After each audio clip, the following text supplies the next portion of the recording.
च्या माहितीबद्दल यानंतर सगळ्यात हाय प्रोफाईल लढतींपैकी एक असलेल्या बारामती मतदारसंघात आपण जाऊया। तिथून आपले प्रतिनिधी योगेश बोरसे आहे। योगेश, इतके दिवस या सगळ्या मतदारसंघातल्या वेगवेगळ्या भागात फिरत तुम्ही वार्तांकन केलेलं आहे, आज निकाल हाती येतोय या हाय प्रोफाईल लढतीचा। सौरभ, निश्चितच संपूर्ण राज्याला उत्सुकता आहे की बारामतीतला निकाल नेमका काय असणार आहे, कारण या बारामतीच्या लढतीकडे राज्याचं लक्ष लागून आहे।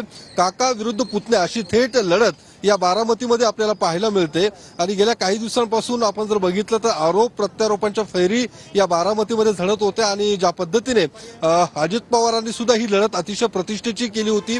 आज या बारामतीचा निकाल लागणार आहे आणि ज्या पद्धतीने 71% मतदान या बारामती विधानसभा मतदारसंघात झालेलं आहे आणि लोकसभेच्या तुलनेत त्यासोबतच 2019 मध्ये ज्या विधानसभा निवडणुकीत मतदान पार पडलं होतं त्याहीपेक्षा जास्त मतदान या 2024च्या मतदानात पार पडलेलं आहे आणि ही वाढलेली मतदानाची टक्केवारी नेमकी कुणाच्या फायद्याचे असणार आहे हे बघणं महत्त्वाचं असणार आहे। मात्र ज्या पद्धतीने आपण पाहू शकतो बारामतीतल्या या वखार महामंडळाच्या गोडाऊनमध्ये मतमोजणी पार पडणार आहे, त्यापूर्वी मोठा पोलीस बंदोबस्त या मतमोजणी केंद्राच्या बाहेर आपल्याला पाहायला मिळतो। बॅरिकेटिंग लावण्यात आलेलं आहे, या ठिकाणी येणाऱ्या प्रत्येकाची तपासणी करूनच आतमध्ये सोडलं जात आहे आणि साधारणतः 8 वाजता मतमोजणीला सुरुवात होणार आहे। सुरुवातीला टपाली जे काही मतदान झालेलं आहे त्याची मतमोजणी केली जाईल आणि त्यानंतर साधारणतः 8:30च्या सुमारास ईव्हीएमच्या मतमोजणीला सुरुवात होणार आहे।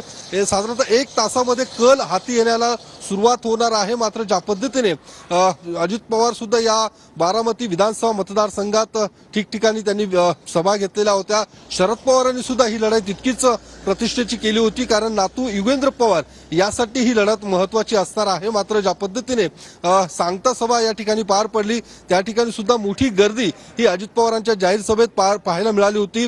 शरद पवारांनी सुद्धा तितकंच बारामतीकरांना भावनिक आवाहन केल्याचं आपल्याला पाहायला मिळालं होतं। मात्र या लढाईमध्ये नेमकं कोण बाजी मारणार हे बघणं महत्त्वाचं असणार आहे। लोकसभा निवडणुकीमध्ये याच बारामती विधानसभा मतदारसंघात सुप्रिया सुळे यांना 48,000चं मताधिक्य होतं, त्यामुळे निश्चितच अजित पवारांनी ती धास्ती होती आणि त्यामुळे गावोगावी जाऊन अजित पवारांनी प्रचार केलेला आहे। भावनिक आवाहन सुद्धा करताना आपल्याला पाहायला मिळालं होतं।